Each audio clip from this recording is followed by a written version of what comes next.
There was a reset in the 1600s. Let's examine it. All across the realm, we see evidence of infrastructure covered in dirt, ash, and pulverized buildings. There are melted structures throughout the realm, but this is just the surface. Much of what we call mountains are actually melted metropolises, and much of what we call caves are actually components of those metropolises. There are underground cities throughout the realm, but were they always underground? These are extremely elaborate. When you see a so-called mountain, this is what you're actually seeing: a labyrinth of networks beneath the surface. Pyramid in Bosnia, which is bigger than the biggest one in Egypt, also has an underground labyrinth. Look.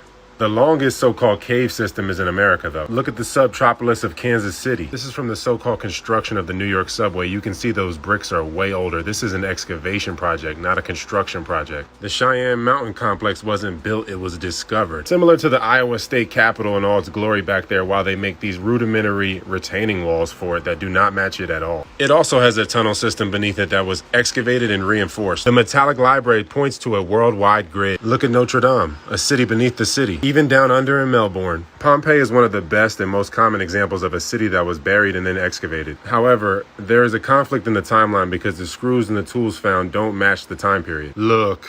Pompeii was supposedly buried in 79 AD, but metal screws weren't available until the 15th century. The timeline does not add up. Supposedly, the Three Graces painting was found in Pompeii, but didn't exist until the 1500s. It's the same thing with the Vatican. It was supposedly built in the 1600s, but the mosaic beneath St. Peter's Basilica is much older. And they supposedly didn't even find St. Peter until the 1960s, if you believe that. The whole story and the timeline that we are given is a lie. This worldwide event happened much more recently. A chunk of Jamaica sunk in 1692. Around that same time, American Scots had a colony in Panama that basically vanished. This is the same event that turned North Africa into a desert, buried a lot of the pyramids, buried the Hippodrome, and turned parts of Bulgaria into a desert. Look.